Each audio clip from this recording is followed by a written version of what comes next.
Hello and welcome on in to the PHFL NFL podcast, our week 10 review, and this week I'm joined as always by Kai and by Mikey. Hello gentlemen. Ray. Hello, good to see you. How are you, Mikey? Very well, how are you? I'm not too bad. We're getting there, aren't we? We're making our way through this NFL season that's not been too affected, fingers crossed, so far by the current pandemic. Just a couple of movements. We're getting there. A lot of people at the start of the season thought we might not have got to this stage, but we have, and games are still playing, and we're getting there.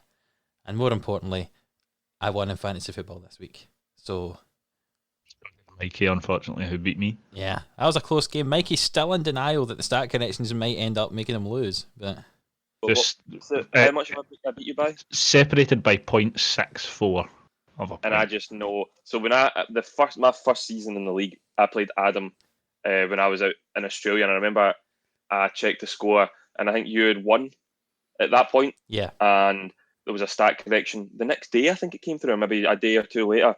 Something to do with Juju, I believe, for me, and I ended up beating you on a stat correction, which had never before happened. It hasn't happened since, but since that's happened, I think I'm obviously going to be on the receiving end of it at some point. So, Kai, the jury's still Not out. this Until week. the stat corrections are finalised on Saturday, I fail to believe that I've won this game. So yeah, that day, Mikey, I did start making my way towards the Erskine Bridge, considering any of it all. But obviously I didn't, because we're still here recording the podcast. So don't worry, Kai. If it does happen, never know. Mikey might do that, and then we might win the league. Because he's won it the last 2 years. We might need to do something drastic like that to get him out of the way, so that someone else can win it. Is that the only way to start? I'm going to start like a fan group called Anyone But Mikey, and it's just going to be everyone in both fantasy leagues petitioning against Mikey being allowed to win the league again. Does Mikey not know that we have a group chat with everyone except him in it? It's called ABM. Mikey, I don't care. Three piece anyone. Well, we've talked about fantasy now. Let's talk about actual football that happened this past week. And the first Some game... result for Scotland, Oh, right. Okay, on the other side of football, as three Scottish people, yes, we appreciate that. Come on. And our soccer over here, we qualify for the Euros. But that's for a different podcast, for a different day, Kai. Let's talk about Thursday night football from the NFL, which was an AFC South matchup. Indianapolis Colts at the Tennessee Titans. And the Colts scored double the points of the Titans, 34 points to 17. Little spoiler for what's coming up next. Adam, who likes the Colts, picked the Colts in this game, and guess what? He was right. It's going to come good at some point. Well, let me just ask you this. Pick them every week. While you're wearing a Packers jersey, Packers play the Colts this weekend. Who you backing? Packers, yeah. But yeah, 34 points to 17. It was a good game, as I say, in the second half for the Colts. It started off not brilliant for them, being 17 points to 10 down at one point, looking at the stat sheet here. But the running game of Jonathan Taylor, who I normally compliment every week and say, why is he not getting the ball more? Well, he averaged 1.7 yards an attempt. Maybe that's the reason he's not getting the ball more. And Nyheim Hines seemed to be the player taking over the backfield for the Colts, and also the receiving game, really. He had 70 yards on the ground, 5 receptions for 45 in the air, a touchdown on the ground and in the air. Kai, in fantasy, you've just picked him up in Dynasty. Do we think Hines is the running back to have from this backfield going forward, or is it going to be a committee? The main reason I've picked him up in Dynasty is because my team is appalling, to say the least. I can agree with that. I managed to win that league last season and then somehow have had the worst season ever. So I'm very much week to week in players, but he's a very boom or bust player, I find. And I think that when he does boom, he goes very, very big. So I'm just hoping that at some point he does that. But it looks like he seems to be the pass catching back out of all of them. So, even Wilkins and Jonathan Taylor will do the dirty work on the ground, and then Nyheim Hines will punch it in for a touchdown. And he's also very capable of catching the ball. Yep. I think there's still a chance he could be very valuable. Hence the fact, shout out to Finn, who I finally managed to beat to a waiver claim this week. Yeah, I think he has some value. He certainly has more value than who I've got sitting on my bench. So yeah, looking in the receiving game for the Colts, Pittman kind of emerged after his injury as a kind of lead receiver. They had 7 receptions for 101 yards. The rookie receiver looks like he could be a good pick going forward, obviously with T.Y. Hilton getting slightly older. But on the Tennessee side of the ball, I know that Mikey has Derrick Henry in fantasy, so I'll let him talk about that rushing game in a minute. But the receiving game, this week it wasn't an A.J. Brown game. Instead, it was a Corey Davis game. I think that might happen. You don't really know who's going to be the one that gets the good game. This week, I say it was Davis instead of A.J. Brown. But on the ground, Mikey, it was Jonnu Smith with a touchdown. I'm sure we all predicted that. Again, another nice, efficient game for Jonnu Smith. 1 reception, 1 yard, 1 touchdown. Aye, it was good, yeah. Derrick Henry still rushed. This shows you how good Derrick Henry is, that we said he didn't have a very good game when he rushed for 100 yards. I think we've talked about this with a few players before. But yeah, they're kind of splitting the carries, Mikey, in the backfield there. More so now than at the start of the season. Still had 90. To be honest, for me, Derrick Henry getting 19 rush attempts is not a lot for Derrick Henry standards. I think he usually tends to get between 22 to 25 touches a game. Obviously, with being trailing in the fourth quarter, probably didn't go to him as much, whereas when they're winning games, you'll probably see him having more than 25 touches. But 103 yards, I was going to say that I think he's the best running back in the league, so it would be the 3rd week in a row there'd be a different running back so that Kai would have a go at me. But that place is still reserved for Alvin Kamara at the moment. But yeah, 103 yards, a fantastic game, but quiet in terms of Derrick Henry performance. He's not the best pass catching running back in the league. I think that's something he definitely has to improve on. But going back to Corey Davis as well, I don't know if you've heard that his brother passed away either the day of or the day before the game. I think it was the day before. And he ended up playing, and then 5 receptions for 67 yards, which is just incredible that he managed to pull through that game. So the first drive of the game, I think Titans went up the field in maybe 3 or 4 plays and just punched it in, and it just shows how good they can be at certain points. But they just seemed to lose momentum a little bit as the game went on, and the Colts grew into it more. So Colts definitely well worth a win in this one. First, like you're saying, like obviously it was their first drive, they managed to punch in. I think in the first 2 plays of the game, AJ Brown got his only reception for 21 yards, and Corey Davis got a 15-yard reception, I think, as well. And at that point, I was thinking, right, this is going to be quite a big game for the Titans. I think they might end up steamrolling the Colts.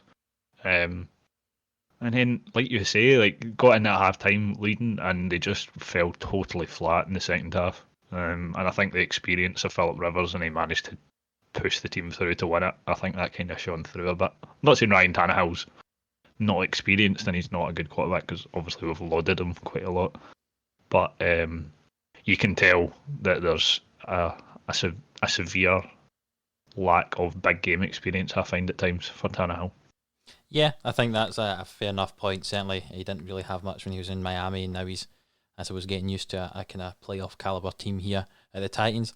Moving on to the next game, where there's 2 teams that if they were in any other division, they probably weren't playoff caliber teams. It's the Philadelphia Eagles at the New York Giants. Kai's laughing because I slagged off his Eagles again. The Giants won 27 points to 17. Kai, quickly, tell us why this happened. It was horrific.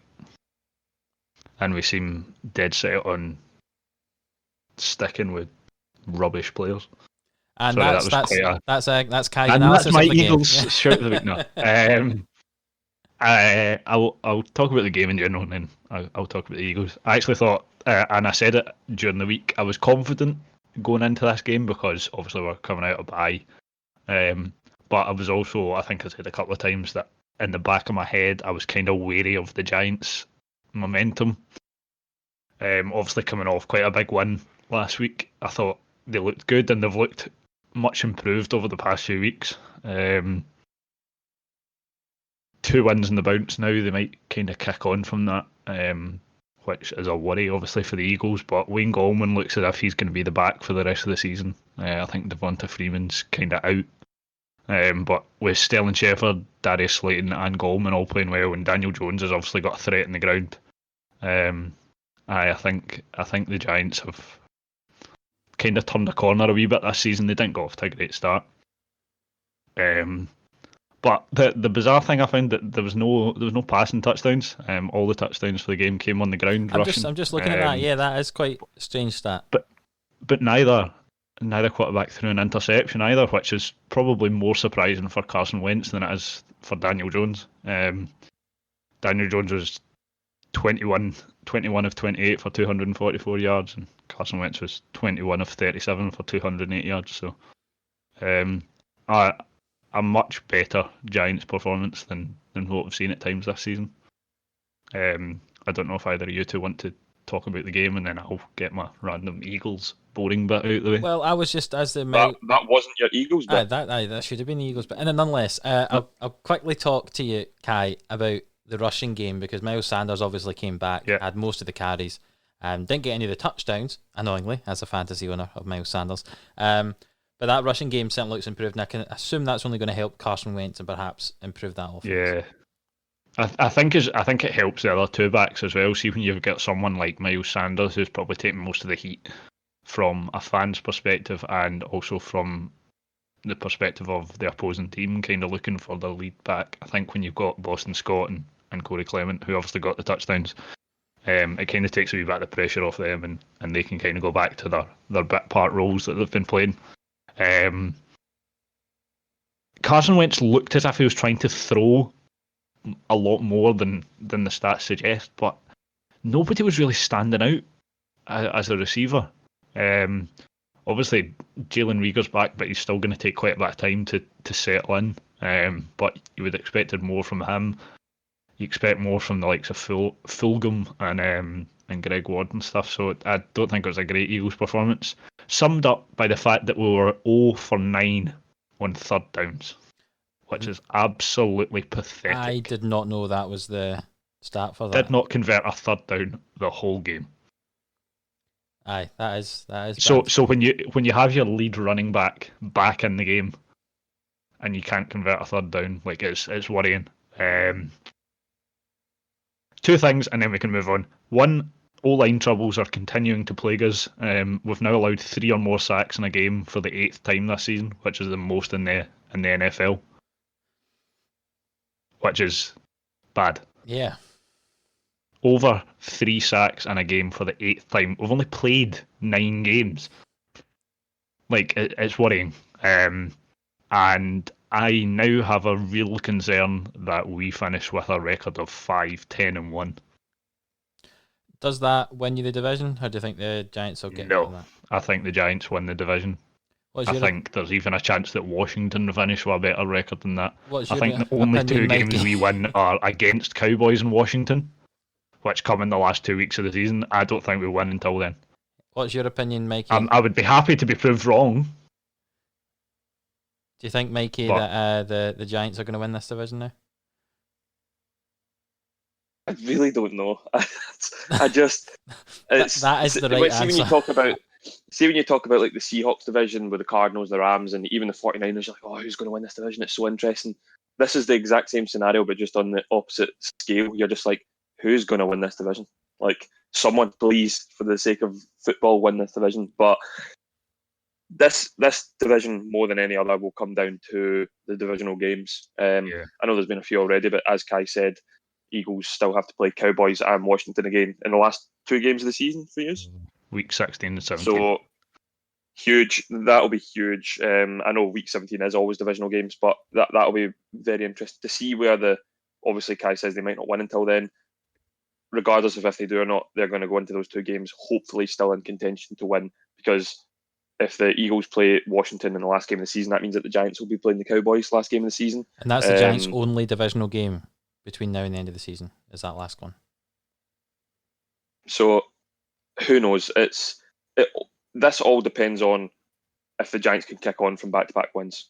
I think this is what this whole division hinges on. Well, can I just say that the Giants? Sorry, on you go. Yeah, the Giants' schedule is the Right, Bengals. you go with the Giants schedule, and I'll give you the Eagles schedule, and we'll see who we've got. The Giants have the Bengals, and then they have the Seahawks, the Cardinals, the Browns, the Ravens, and the Cowboys. Yeah, okay, that's significant. I mean, the Eagles play the Browns this week, but then after that, they play the Seahawks, the Packers, the Saints, the Cardinals, and then play the Cowboys in Washington. I don't think we get a win until maybe the Cowboys. And if we come off a 5-game slide against those teams going into a divisional game, obviously you're pumped up to try and win it, but you have no momentum, you have no faith in the team. It's a worry, to say the least. Yeah, there's no doubt that NFC East had a tough schedule this year with the AFC North and the NFC West. It was always going to be tough. But yes, I think the Eagles will just get this division. But we'll see. Oh, you're right. We'll see. Mikey, we had Kai talk about his team there. You can talk about ours now. Jacksonville went to Green Bay, gave them a bit of a fright. Green Bay only won by 4 points, 24 points to 20. What did you think about that game? Yeah, I'm just going to get the Packers just quickly out of the way because weirdly I want to talk more about the Jags in this game. First of all, there was uncharacteristic mistakes from the Packers. We had a Devontae Adams fumble and then the Rodgers interception. I also just feel that, I don't know, Adam, you'll probably agree from watching a lot of Green Bay games, is Lambeau Field isn't Lambeau Field just now without the fans. No, it's a massive difference. I feel that we didn't have the home field advantage that we usually do. We got the win though. That's all that matters. You have to win ugly at this point in the stage at this stage in the season. Devontae Adams again, he's putting up similar numbers to like the likes of Randy Moss and Marv Harrison back in their primes.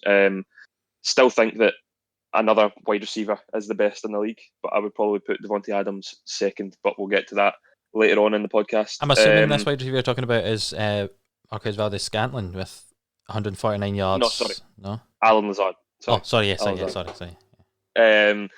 So to go on to the Jag side of the ball more, I know it's weird when you say that, what are they, 1-8 or something like that. They are showing very small signs of progress, and you will probably say it's because Minshew's not a centre anymore, but under centre. But that would be true.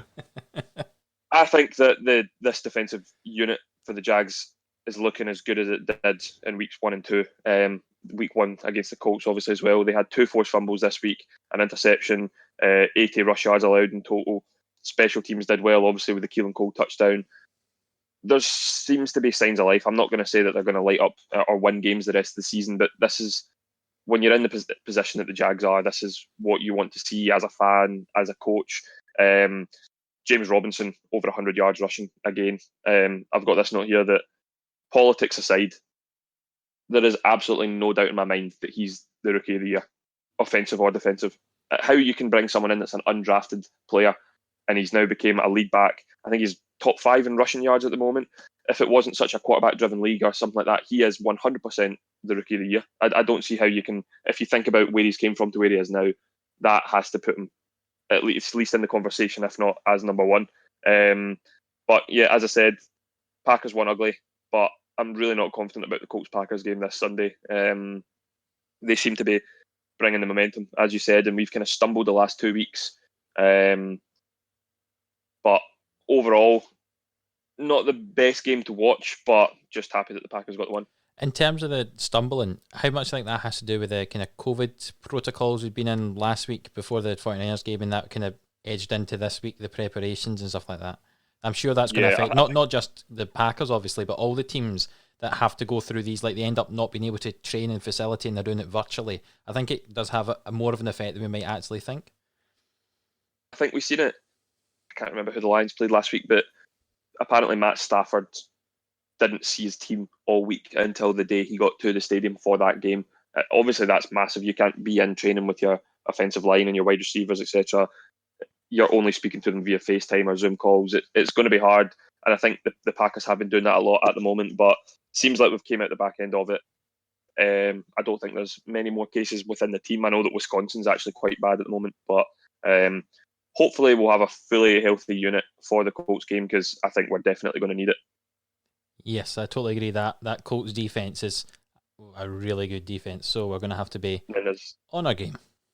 There's one more thing that I read last night that I just found hilarious. So apparently the Jags and the Packers, even though they played this week, have united with the Lions and the Bears. And the reason for that is Yannick Ngakoue was obviously traded to the Vikings. And the Jags, Packers, Lions, and Bears fans are all voting Ngakoue for the Pro Bowl, because if he makes the Pro Bowl, the Vikings have to concede a 4th round pick as opposed to a 5th round pick. And if no, who did Ngakoue go to? Was it the Ravens? Did I say sorry? Or the Vikings? No, it was from the Vikings. He left the Vikings. Pardon me. So yeah, if he makes the Pro Bowl, they'll have to concede a 4th round pick, and that's why all the Packers, Lions, Bears fans, and the Jaguars fans are doing that, so that the Jags get a better pick, and obviously the Vikings have to concede a worse pick. Well, that goes to show there's solidarity across teams there, even if it's for slightly You love to see it. Questionable. It's just reasons. The biggest. There's one word that I say, but I can't really say it. I don't know the word for it. It's just complete something housery. Yes, I agree with that phrase. Yes, but we won't need to bleep it this week, will we, Kai? No, we've already said one too many swear words for this podcast, Kai.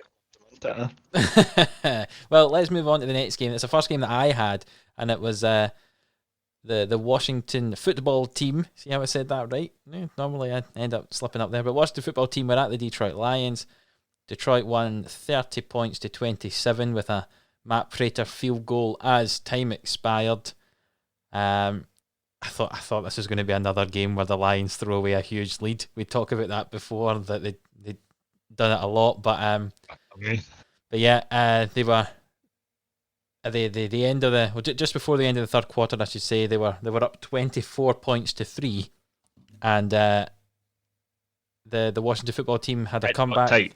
Yeah, Washington football team had a comeback thanks to Alex Smith driving the team downfield, and then the running backs of McKissick firstly, and then Gibson for the next two, just popping in some touchdowns from the goal line, really.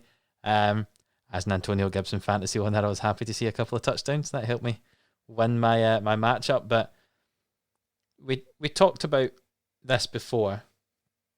I'm not going to touch hugely on the Detroit Lions side, aside from the fact that DeAndre Swift appears to be the lead back now and is probably going to be very good for them. He had 16 attempts compared to the other running backs, 5 attempts between them.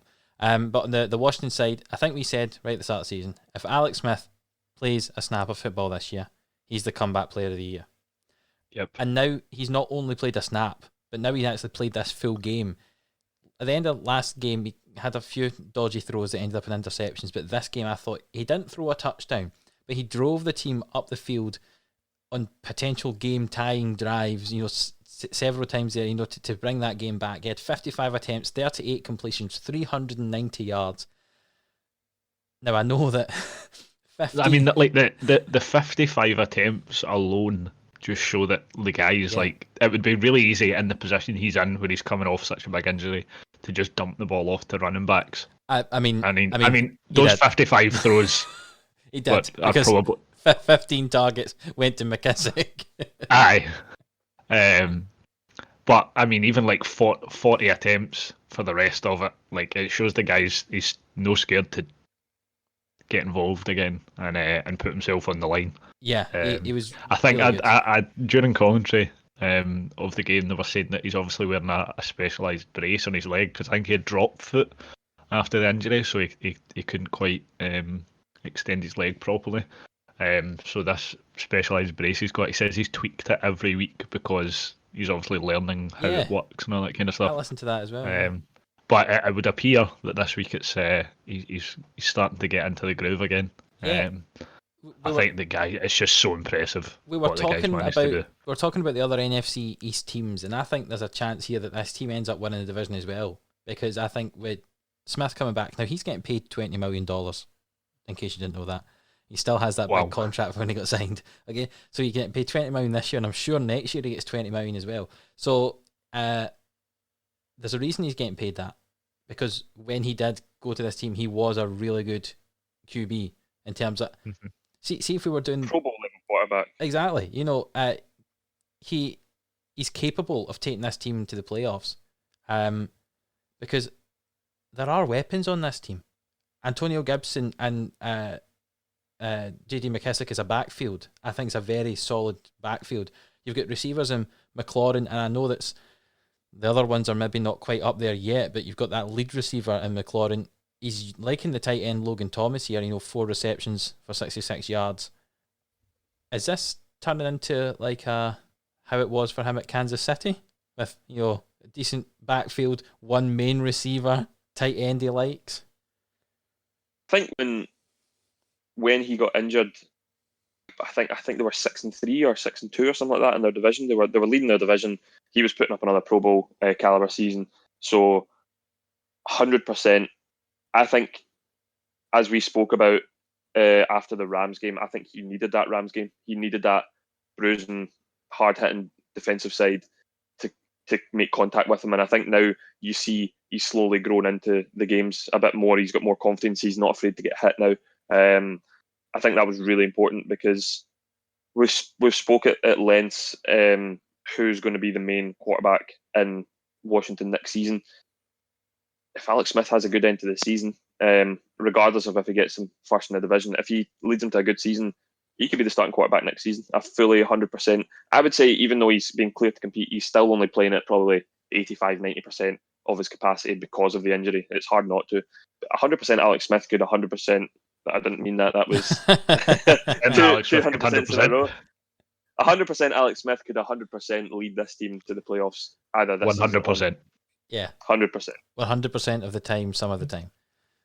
Yeah. No, I would agree because I don't think Kyle Allen is very much brought in as like a backup. He's not as you saw in our quarterback special, which was released earlier in the week. Yeah, exactly. I meant to say released that. Released earlier in the week. Go and watch it.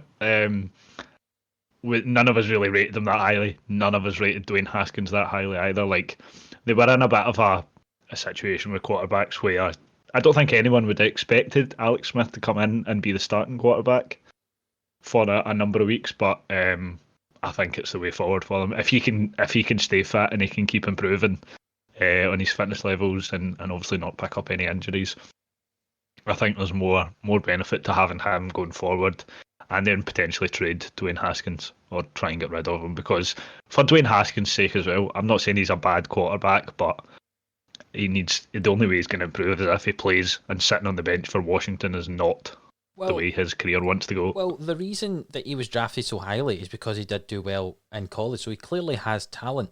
Yeah, exactly. To slightly disagree with your point, see, in Kansas City, Patrick Mahomes sat on the bench for a year behind Alex Smith, and now we know where he is. I'm not saying that Dwayne Haskins could do that, but see if Dwayne Haskins actually sat and learnt from an experienced quarterback, similar to what I think Jameis Winston's doing this season with Drew Brees, what Teddy Bridgewater did last season with Drew Brees, you've just a year to sit and learn. I get where you're coming from, but I think it almost looks as if Dwayne Haskins is sitting there as third choice. It looks as if they would put Kyle Allen in before they would put Dwayne Haskins in. Yeah. If that's going to be the case and that's the way Washington are going to run it, there is no benefit to Dwayne Haskins sitting there as a third string quarterback. No, I totally agree with you there. I think Haskins needs to be patient, whether it's on Washington or not. He needs to be patient the way that Bridgewater was patient at the Saints.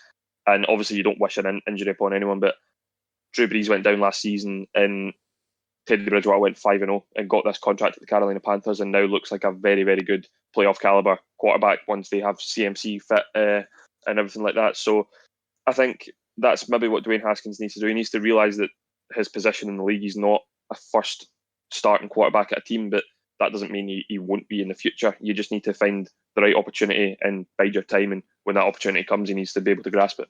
Yep. Totally agree with you. So this game at Detroit was played in a dome, and a game that maybe would have benefited from being played in a dome was the this game would have been benefited from playing in a dark room where nobody could watch it. Yeah, Houston Texans at the Cleveland Browns, 10-7 Cleveland won that by. There was about 50-mile-an-hour gusts. Kai, you've got about 2 sentences to tell us what happened in this game, because the answer seems to be not a lot. The fact that of my 3 bullet points, 2 of them relate to the weather tells you everything you know. I think was it not 3-0 at half time? Yeah. I think at one point you said this is on course for being one of the lowest scoring games ever. A touchdown for the Browns saved that.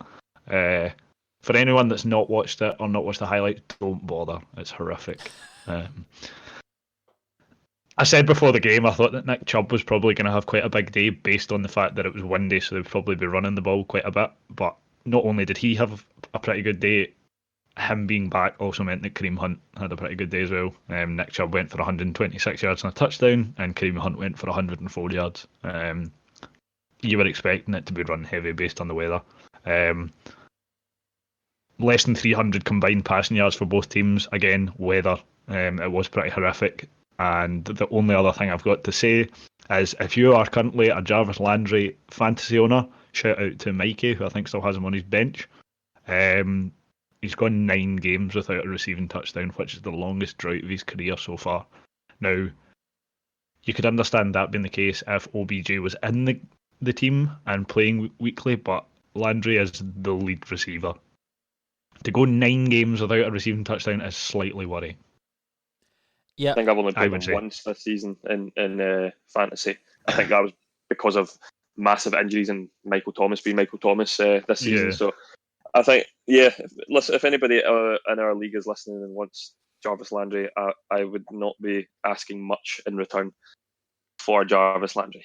Well, I don't think he's got any value. No, I don't think he does. I think I said this obviously when Stefanski moved over to the Browns, that he will bring that running game as he did at the Vikings, and he certainly has here.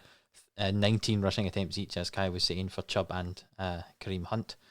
And yet again, I had this narrative at the start of the season when we started doing the podcast. When Maker Bayfield, that was nearly his name. I'm having some speech problems again. When Mayfield passes the ball less than, I think it was 26 times, the Browns win the game. And he only I know it was windy, but he only tried to pass 20 times, and they won the game. So they won. Exactly. And I think the question. On you go, Mikey. No, I was going to say, I think the big question from this game is obviously because of the weather, both teams were going to be running the ball a lot. But as Kai said, Nick Chubb and Kareem Hunt had 100-yard rushing games, both on 19 attempts, 100-plus yard rushing games, sorry.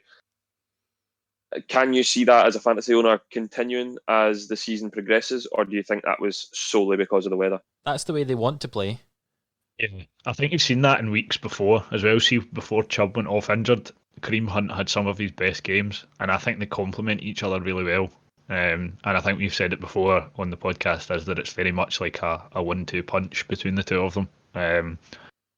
Chubb will rush for God knows how many yards it gets near the goal line. They switch it up, and Hunt will run the ball in. Like, it is a good backfield, and I think the weather had a big part to play this week, to be fair. Like, I don't think they would have probably had that many rushing attempts, but see, when OBJ is out as well, when Jarvis Landry isn't really fulfilling the potential that you know Jarvis Landry has, I think then the Browns maybe look to run the ball more. Yeah. Okay, so the question then is, their schedule is Eagles, Jaguars, biggest one they have all season. Ravens, Giants, Jets, and Steelers. Bear in mind that probably the Giants, Jets, and Steelers will probably be around about the fantasy playoffs. If you're a Nick Chubb owner, is he a set and forget for those games? Yes. Yeah, I would say so. As a Kareem Hunt owner, is he a set and forget for those games? Yes. In a flex spot, yes. Yeah, he's definitely not going to be your RB1 or 2, but I'd definitely put him. I'd play him. I'd rather. He has massive upside. Massive upside. I think it's the best two. It's the best running back duo in the league. Oh, 100%. Yeah. I don't think there's any disputing that. Yeah. Apart from maybe Aaron Jones and Jamal Williams. Quick shout out as well to the Scottish Hammer with his 4 punts for 174 yards. Yep. If he wants to feel free to come on the show if you ever want to. Exactly. I will get him on this podcast. If he wants to come on the podcast, that'd be great. Things are in motion. So if he's our favourite punter and then Blankenship's our favourite kicker, is that right? Yeah, Blankenship's our favourite kicker. Don't say otherwise, Michael. I'm the guy. I've got to say Graham Gano. He's Scottish as well. I suppose, yeah. Graham Gano for novelty. Aye, but Blankenship for glasses. Is that the way we go? Oh, yes. Yeah. We're all specky at some point on this podcast. So we certainly we've got to respect the glasses. Indeed.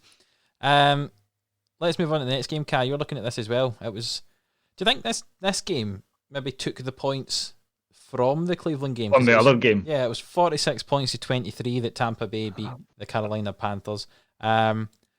Tom Brady back with a vengeance after the game last week? Massively.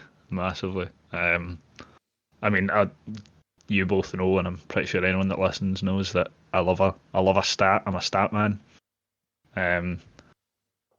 So I'll start with a stat that Tom Brady is now 7-2 in games after throwing 3 or more interceptions. In that time, he's thrown 16 passing touchdowns and 1 interception in 8 games. Yeah, so in the 8 games post 3 interception games, he's only thrown 1. So he seems to learn from his mistake. He doesn't have over two the bad many games. years, Yeah. but then he goes and does it again at some point during the season. I think that this was a far more exciting game than the previous one. It did stay pretty tight, I think. For most of the game, it looked like the Panthers were keeping themselves with pace, keeping themselves up to pace with the Panthers. And 17 all at half time. 17 all at half time, and then Ronald Jones goes and does an absolute madness out of absolutely nowhere. Yep. I missed it. I was downstairs. Oh, you missed it. Getting a drink, and Mikey just messaged the group chat. Bear in mind, I had Ronald Jones in my lineup. Message saying, and also "Oh my God, Rojo." He'd fumbled. So every week before now, where he's fumbled, you've seen a massive downturn in his production, and he doesn't really get played. He fumbled, and I thought, right, here we go. This is a sign of things to come for this game. And then he goes and pops off a 98-yard rushing touchdown. Which then, but like, you say that as if that was it, and he didn't do anything else. He still finished the game with 192 rushing yards. Now I know that helps massively, but like he would still have had almost a 100-yard game without that, which I didn't expect. But on the passing side, Tom Brady looked as if he was sharing it around absolutely everyone. Yep. 8 targets for Brown, 6 targets for Godwin, 11 for Evans. Gronk and Cameron Brate both get 3 each. Leonard Fournette get 3. I think he's starting to maybe use the depth he's got for some very, very good players, obviously, as well. I mean, there's no better wide receiver group, is there, than No, Antonio Brown, I think that's the best. Chris Godwin and Mike Antonio Evans. Brown, Chris Godwin, and Mike Evans. Like, if one's locked up, you throw to another one. If they're locked up as well, then, you know, if you've got all 3 on the field, you're in a very fortunate position. To flip onto the Panthers side of the ball, I think they really missed CMC again. I know he's only been back a week, but you saw the difference it made both sides of the ball. He can catch, he can run, everything. Like, he's a massive weapon, in a nice way. I know that sounds really bad if you're listening from a Scottish perspective. Only 65 total rushing yards for them. Now, Davis did go off injured, didn't he? But it didn't look as if they then replaced that kind of rushing threat. Teddy Bridgewater was the next best rusher. And then Teddy Bridgewater went off injured. But he didn't look as if he was having his best game before then. I know he'd thrown for 2 touchdowns, but he kind of looks as if he was struggling a wee bit to kind of get it going. And then the Panthers were 1-9 on third downs as well. So the Bucs D had a good game, and they always are good. But it looked as if the Panthers kind of lacked a wee bit of punch at times. I think a big part of this game as well is the 2 defenses, because that Tampa Bay Bucs defense is amazing. You know, really, there's a lot of experience in there and some exciting players as well, even the young ones there. But the Panthers, all 7 of their draft picks at the last draft were on the defense. So it's a very inexperienced defense, and I think it was maybe exploited by Tom Brady today. Aye. See, when you've got someone like Tom Brady throwing the ball to you, and you've got those kind of receivers, you're always going to struggle as a rookie. So I think Panthers defensively, it's kind of hard to slate them too much, to be honest. I think they realised that offensively, the Panthers have a very, very good core. They've got obviously now they've got Teddy at quarterback. They've got Chris McCaffrey in the emergence of Mike Davis, Robbie Anderson, Kurt Samuel, David Moore. Very, very good players. And I think they knew that they weren't going to light it up this season. It would be maybe a transitional year for Teddy Bridgewater, but the fact that they have drafted all these defensive players, you'd like to think this season they'll learn from it, and in the next 2 or 3 years they could really become a force in that division. Obviously, that's what they're hoping for, but that still remains to be seen. But I do like what I'm seeing from the Panthers so far. Yeah, I think. No, sorry, you went. Yeah, that division's just really tough. I'm just looking at their record. They're 3-7, but they have played 5 divisional games, and they're 1-4 in those. So like outside the division, they're 2-3, but they're just in a really tough division. They've played a lot of those games without Chris McCaffrey as well. So yeah, exactly. Also, I think you said David Moore there. He's not all of a sudden gone to the Panthers. It's DJ Moore. DJ Moore, apologies. I mean, unless there's a trade that's happened that we didn't notice. Aye, in the last 10 minutes, Mikey's instigated it. Unfortunately, yeah, I get an inside scoop. Unfortunately for Carolina, I'm just looking at the streak there. They've lost their last 5 games. Yeah, they're struggling. That stat surprises me because I don't think they've played particularly badly when I've been watching them, but they've lost their last 5 according to they just seem to website. struggle. Like that's what I was saying. They seem to struggle to have like a punch to break down teams when, especially like when the Bucs are leading by so much, they can always rely on their defense to keep them ahead by so much, and then when you give Tom Brady the ball, anything can happen. Literally anything. It could go one way or the other. Yeah. But when you have the reassurance of a really, really good defense, then the offense can play with total freedom. And I think that's what works quite well for Tampa Bay. Well, Kai, you know another team that's got a really good defense they can rely on? It's the Miami Dolphins. And they were at home to the Los Angeles Chargers, won 29 points to 21. And yeah, I don't know what else to say. That defense for the Dolphins and the special teams has run really, really well, and that offense doesn't really have to do much. Now, don't get me wrong, they do work well, that offense. Again, Ahmed with another 85-yard game, some 21 attempts and a touchdown. Even with no Myles Gaskin there, they're still got a good running game, 111 yards in total. Tua passed for 2 touchdowns, 169 yards. He passed the ball about between Grant, Gesicki, Parker. Our quarterback ranking show came out a few days ago, and we had recorded that the week before, and it just took me a while to edit it. And at that point, Tua had only played a game, and he hadn't played particularly well. Now, having watched him play more, I think we were slightly low on our rankings of Tua.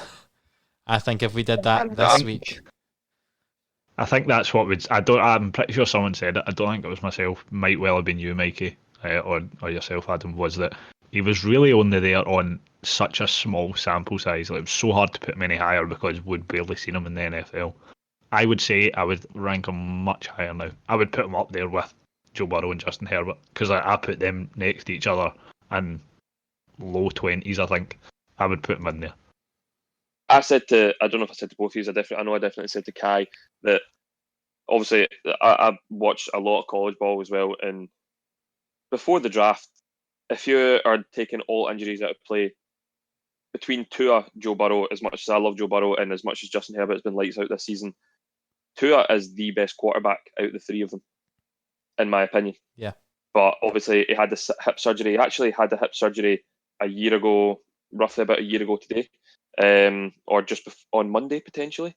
So speaks volumes that he's managed to. Yeah, I've got it here. So it was on Monday he suffered the season-ending hip injury with Alabama, and then on Sunday he went to 3-0 as a starter with the Dolphins, and he's thrown 5 touchdowns to 0 interceptions. He's the best quarterback out of the 3 of them, ability-wise. I think the biggest question for teams that were drafting, and obviously for the Dolphins when he was drafted, was what's going to happen with his injuries when he takes big hits. And I know we spoke about it with Alex Smith. It was very important to see him against the Rams and people like that, and he's done well so far. I think the quote might come back to get him soon. He said, I expected it to be a lot harder, not that it's not hard. I think defensive sides are going to want to get at him now that he said that. Yeah, they're going to hit him, aren't they? Big time. I think that was a clever thing to say. I think it was actually very similar to, so completely different sport, but Bryson DeChambeau at the Masters, the par of the Augusta 72, and he said, "Oh, it's a par 67 to me," and the commentators really did not take to it. And after he said it, he played a really poor round, and the commentators in the media were on him. I think that's very similar. I think that whoever the Dolphins have got the next couple of weeks are going to want to smash Tua after saying that. Well, in the next few weeks, it's the Broncos, the Jets, the Bengals. Oh, he's fine then. Yeah. Oh, he's going to be 6-0. He's going to be 6-0 then. And then he's got the Chiefs, whose defense is slightly better. Okay, so maybe he might have something to say about it. Yeah, exactly. But yeah, I think Tua played well. Again, he didn't pass for a huge number of yards, but I think he did very well to manage that game. On the other side of the ball, former Dolphin Kalen Ballage took over that backfield, 68 rushing yards, 5 receptions for 34 yards. And Justin Herbert threw for, again, not a huge number of yards, 187 yards, 2 touchdowns and interception. I'll be honest, Dolphins were worth their win, I think. I say that defense is really good. Flores has got that whole team working really well, and I'm actually fairly, maybe certain is the wrong word, but fairly confident this could actually be a playoff team. And were we going to be saying that at the start of the season? Never. Yeah. Never. I think considering what you've just said with their schedule to come with the Broncos, the Jets, the Bengals as well within the next few weeks, like there is a very real possibility they pick up 3 wins there and go 9-3, which would be ridiculous. But I think this is a similar situation to the Bucs. Obviously not quite on the same scale, but they have such a good defense and they can rely on their defense that when you put Tua in, you can kind of just let him, not quite to the same extent that you have with Tom Brady, obviously, but you can put Tua in and you can kind of just let him play and kind of play with a bit of freedom. And I think when he's got that, I think he'll probably flourish. Yeah, the Dolphins play the Bills in the last week of the regular season. Massive. And that is huge. But one question I've got is, if the Steelers go 16-0 and the Dolphins make the playoffs, who gets Coach of the Year? Brian Flores or Mike Tomlin? Gotta be Flores. I think got to be Flores when someone gets only the second 16-0 season of all time. Well, I think here's Adam's outlandish claim. I think more people would have predicted at the start of the season that the Steelers had a chance of going 16-0 than the Dolphins get to the playoffs. Yeah. That, because bear in mind that the Steelers had 7 wins last year without Big Ben. Yeah. So I don't think the Steelers will get to that. I don't think the Steelers will be 16-0. I think they might be 15-1. So if the Steelers don't get to 16-0, I think Brian Flores. Brian Flores will be Coach of the Year. I think he's the favourite for it at the moment. Yeah, I think so. Chargers side of the ball, just quickly again. That's another loss. They suck. Even though we seem to quite like the way Herbert have been playing, I'll be honest, I've got him in fantasy, and he's not had a bad week for fantasy. He's a very fantasy relevant quarterback, probably because they're losing and he's having to throw so much. Yeah, but he had a rushing touchdown this week as well. But yeah, they've lost 3 in a row now. They're 2-7. I'll be honest, at the start of the season, I did not think they were going to be the worst team in that division, but here they are. They just seem a bit. I mean, obviously they keep losing games by such small margins. Yeah, their point differential is only -19. Now, bear in mind they've got 2 wins and 7 losses, and their net points is -19. I think I saw something like they have the highest number of games lost by 8 or less points. Since like 2019 or something. Yeah. And the NFL at the moment, it's silly how many times they've got really close to winning, or they've been ahead and they've kind of thrown it away late on. But this one was I know that there was only 8 points in it, but it didn't look like at any point they were going to come back and win it. No, the Dolphins always looked in control. Yeah. So the Chargers play in the AFC West. Mikey, you're looking at a game that involved 2 other AFC West teams. The Denver Broncos travelling to I'll get this right this time, the Las Vegas Raiders. I like saying Oakland for that, but the Las Vegas Raiders. And the Raiders won 37 points to 12. Was it as much of a blowout as the score suggests? Not in the first half. It was pretty close in the first half until I think just before half time the Raiders scored a touchdown, but the Raiders didn't really come out of second gear for this one. I think they kind of coasted to this one. Confidence is sky high in Las Vegas for sure. There's no doubt about that. The fact that they beat the Chiefs, they've had COVID problems of their own with their offensive line last weekend. But 3 consecutive wins. They're 3-0 in their own division as well, and they've already played the Chiefs. I would have said that this game at the weekend with the Chiefs and the Raiders coming up was huge, but there's been some reports that the whole defensive unit for the Raiders has been in close contact or tested positive or something like that. So if you've got Patrick Mahomes up against a second string defensive unit for the Oakland Raiders, you've made me say it for the Las Vegas Raiders. Sorry, it'll take us a couple of years to get used to that. I think.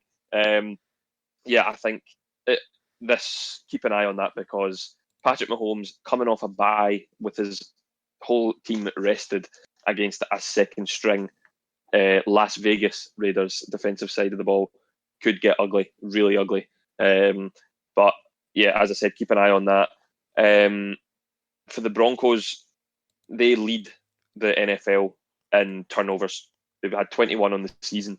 They had 5 turnovers total on offense for this game. Silly mistakes. You're just watching it. It almost seemed Drew Lock was doing this week what Alex Smith was doing last week towards the end of the game. He was throwing passes for throwing sake. He didn't need to throw them. Smart quarterbacks don't do that. Even if Aaron Rodgers is losing a game and there's still a window of opportunity to get back in the game, he won't just throw the ball up the field and hope for the best. He'll throw it out of bounds and hope that the defensive side will bring a turn, make a stop or have a turnover. And Drew Lock hasn't realised that yet. Still a second string quarterback. I know we all had him pretty low in the rankings, but I do see a lot of potential with Drew Lock, but he always seems to have one good game followed by 2 or 3 very, very poor games. And that's something that he's going to need to figure out, whether it be now or in the off-season. The Broncos' next 3 games are against teams that are a combined 21-6. So the Dolphins, the Saints, and the Chiefs. I could see them. No, I'm not going to say I could see them. They will slip to 3-9 on the season. That could lead very well to a top 5 draft pick. Do they get a new QB? I don't think so. I think they'll stick with Drew Lock for one more season at least. I think Elway quite likes him. Yeah, and I think Elway is a good judge of character when it comes to quarterbacks. Yeah, I think so. Brock Osweiler. Yeah. I did quite like as well that Josh Jacobs rushed 21 times, 112 yards, 2 touchdowns. As I think I said before, the Raiders really are an old-fashioned team. They run the ball and then they play a bit of play action, throw the ball downfield.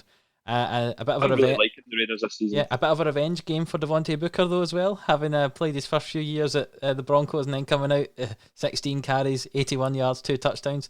They can arrest. I think that was mentioned a couple of times during the game and commentary and stuff like that. I think I think he had quite a good week last week as well, to be fair to him. Yeah, I think he did, I think he picked up a couple of touchdowns, or at least a touchdown last week. But if you're ever going to go and have a really good game, go and do it against your ex-employer. Exactly. There's one thing as well. I was going to bring it up in the Giants-Eagles game, but I thought I'd maybe just pop it in just now that obviously because the Raiders play the Chiefs and this was part of their division. So again, apparently DeAndre Baker, who was a 2019 first-round pick for the Giants, played 16 games for the Giants last season, and then he was accused of 4 counts of armed robbery. He was cut by the Giants, and then just recently he was cleared of all charges, and apparently, which is just madness, the opposing lawyer is being charged with extortion. DeAndre Baker has apparently signed with the Kansas City Chiefs. Very, very good defensive back. So, again, a really, really good career timeline already. I know not a lot of it's good news, but he'll have a chance to redeem himself on a massively underrated defensive unit. So I just feel like the Chiefs and the Bucs are just picking up whoever they want. I'm just trying to Adam is so confused. I'm just trying to get my head around that whole situation. Yeah, that was story madness. had layers upon layers upon layers. Yeah, so yeah, it was. He's only in his 2nd season and he's not played a game this season, and he could probably have a movie written about him already. Yeah. So, and it'll probably end with him winning a Super Bowl ring at some point. So, fair play to DeAndre Baker for getting cleared of all that and signing with the Chiefs. Well, yep. You said there that he might get a Super Bowl ring. Two teams who also might end up with Super Bowl rings very soon. The Buffalo Bills and the Arizona Cardinals. Oh yeah, you're both appreciating that. That's just like that. Nice. See, Nice. I try.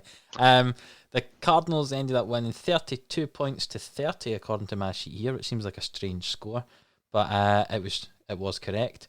And Mikey, you were also looking at this game. If we have a sound drop, which I'm sure I'll have for next week, this would be our PHFL Game of the Week. There you go. That's the sound. 100%. I'm just going to say this and get it out the way before I get into the game. The Arizona Cardinals are the most exciting team to watch in the NFL. They're just hard to disagree. The games they've been involved in this season have just been phenomenal. That Seahawks game, this game against the Bills, I don't know. It was just amazing. We'll just get straight into it. It was a close game. Kind of going head to head, taking with quite a few lead changes, but Stephon Diggs scored a very late touchdown for the Bills. A phenomenal catch. I think he's up to maybe 900 plus yards for the season already. He's the leads the league in receiving yards. But as we spoke about earlier, that Devontae Adams was the second best wide receiver in the league. DeAndre Hopkins is the undisputed number one. There'd been rumblings about it over the past couple of weeks. I think he's just said, you know what, I'm just going to make sure everybody knows that I'm number one. Yeah. This Hail Mary pass, it was the first of Kyler Murray's high school, collegiate, or professional career. This Hail Mary pass attempt, not even completion, his first Hail Mary attempt. With 2 seconds left to play through the ball, DeAndre Hopkins came up over 3 players. He was in triple coverage. And bearing in mind, one of those players was Tre'Davious White, who is one of the best defensive players in the game. One of the best corners. And DeAndre Hopkins comes up with the grab to win the game. They ended up kneeling on the 2-point conversion and then squibbed a kick, I think they call it, a squib. A squib, yes, a wee squib. To run out the clock, and the ball ran out of bounds. Phenomenal statement win from the Cardinals. Kyler Murray I think he's in the conversation for MVP at the moment. It just depends on where they end up. But Kyler Murray is the third quarterback in the last 10 seasons to throw a game-winning touchdown of 40-plus yards in the last 15 seconds of a game. Do you know who the other two are? I think you'll get one. It's A-Rod, isn't it? Quite hear that. Aaron Rodgers is the first. Kyler Murray is the one of 3 quarterbacks in the last 10 seasons to throw a game-winning touchdown pass of 40-plus yards in the last 15 seconds of a game. Aaron Rodgers was the other one. Who was the third quarterback? Week 14, 2018, it was a certain Ryan Tannehill. Oh my God. But the play was the Miami Miracle against the Patriots when they were doing so many different laterals up the pitch. That counts as a 69-yard passing touchdown for Ryan Tannehill. I tell you, I'd be raging if I was playing against him in fantasy and that counted as his passing touchdown. He got that. Yeah. So just crazy. And Kyler Murray is the first player in NFL history to have 5 consecutive games with at least 1 pass and 1 rush touchdown. This guy is just playing as if he's playing in the park with his friends. He's making a mockery almost similar to what Lamar Jackson was making of defensive units last season. Just an absolute joy to watch. And then the last note I've got, we spoke about the picture of DeAndre Hopkins gloves sponsored by Jordan reaching above the Nike and Adidas gloves of the Bills players. Jordan brand's marketing value has went up $5.7 million since that DeAndre Hopkins catch. Well, I hope Hopkins gets a wee bit of that. Yeah, I think he should at least get, 47%, considering that's how many yards a touchdown was for. Yeah. I don't think the guy will be short of a few quid, so I don't think he'll be gutted if he doesn't. But just a crazy end to a very good game. Game of the week, as Adam said. One thing which I love about DeAndre Hopkins is recently in training, the cameras have been all over him, and Hopkins was caught saying to the camera, like, "Get away from me! Like, go focus on the O-line, because if without them, I wouldn't be able to make this catch, and go focus on Kyler, and go focus on Kenyon Drake and Chase Edmonds in the defensive side." That I think he's a massive team player, and he has elevated this team. I know Kyler Murray has as well, but without Hopkins this season, taking away this one catch, he's elevated this whole Cardinals team to become a playoff team. Basically, the similar playoff team that the Houston Texans were last season. It shows what a massive player he is in this league. I was about to ask, we seem to say this every week, but just to confirm, do we definitely think the Cardinals won that trade? It remains to be seen. You know, like a washed out running back and a second round pick for the best receiver in the league. I'm still not sold on DeAndre Hopkins after me spending the last few podcasts saying he's the number one wide receiver in the league. Yeah. So I don't know if they've won that trade yet. We'll need to have a look at that every week from now on just to check. On the Buffalo side of the ball, did Josh Allen become the best receiver in the league with his receiving touchdown? He's a big guy as well, by the way. And this is his second receiving touchdown in his career for the Bills. I love seeing stuff like that. Like the Philly special is probably my all-time favourite play ever. It was. I know that was obviously in a Super Bowl as well, which elevates it. But see when you see quarterbacks receiving, I don't think it's much to do with I think it's the fact that Trey Burton threw that Super Bowl touchdown pass. He's a tight end who can say, "I've thrown a touchdown in a Super Bowl," and I can't remember who threw the Bills' touchdown. Isaiah McKenzie, I think, wasn't it? Yeah. I mean, that's something that he'll talk about for the rest of his life. I know that the spotlight's on Josh Allen and Nick Foles and these kind of plays, but the people that are actually throwing the passes, their job is not to throw passes. And the fact that they can do stuff like that just shows how versatile these athletes are. It's cool. I love seeing stuff like this. Yeah, well, I totally agree. Talking about versatile athletes, the next game is San Francisco 49ers at the New Orleans Saints, and we have a very versatile athlete in there with Taysom Hill, who's actually, did you know, on ESPN Fantasy, he's classed as a tight end. Yeah, I don't know if we spoke about this at the very start of the season or something. I just think they've put all his positions in a pot and spoiled it around and picked one out. Apparently now for this week, they've also added he can be classed as a quarterback as well for this coming week. So, just for a wee hint for fantasy, if he does end up being called the starter, because they've not decided, they're kind of giving him and Winston both the snaps this week, because just looking forward to my analysis of the game. Drew Brees sat out the second half with a rib injury, and he's out for this week and the next few weeks, I think. But that could be a bit of a cheat code for tight end, because a lot of the tight ends are fairly rubbish in terms of fantasy points this year. And if you've got a guy throwing 20 passes in a game, that could be worth quite a lot of points in your tight end position. So just a thought out there. Definitely a loophole there for fantasy owners if they want to take that risk on Taysom Hill. If he's classified as a tight end this week. Yeah, he still is. He's tight end. He's tight end and quarterback at the moment. So let me just pick him off the waivers while you two are just Kai just discussing. Done it. Look, Kai's showing his phone. It looks like he may have done. But yeah, when you're looking at our fantasy league and trying to steal players off each other, I'll talk about this game. I remember saying to Kai with about 90 seconds left in the first half, this is a really quiet game for Kamara. He'd had about 4 rushing yards or 1 catch. And then Kamara decided, you know what, I'm not having a quiet game. I'm going to have a big game here. So Kamara ended up 83 receiving yards, 7 receptions and a touchdown, 2 rushing touchdowns, 15 yards. Probably one of the best scoring games for a running back this week after I was slagging him off. So I'm sure he was listening. I'm sure that's the reason why he did so well. But Drew Brees, as I say, at halftime, he came back out the locker room, but he did not play. It was Jameis Winston and Taysom Hill that came out to do the throwing. Mainly Winston, to be fair, with Breeze's rib injury. The San Francisco 49ers struggling again. The rushing game was not good. Jermichael Hasty's broken his collarbone now, so adding to their injury woes. Jerick McKinnon, so I thought with Jerick McKinnon being the only really fit running back in that backfield, let's play him. And he rushed 18 times for 33 yards, which is almost as inefficient as Jordan Howard, who, by the way... we forgot to mention him. Yeah, he's now dropped from Miami. They've released him. So, but yeah, it was not a good game for San Francisco. Brandon Ayuk was the standout performer, I'd say, with the 75 yards on 7 receptions and a touchdown. But the main talking point, as I say, is looking forward. What do you think is going to happen with New Orleans offense? I'll ask Mikey first. With no Breeze for at least the next couple of weeks, I think it's been confirmed. What do you think is going to happen? I think we are about to see a career resurgence from Jameis Winston.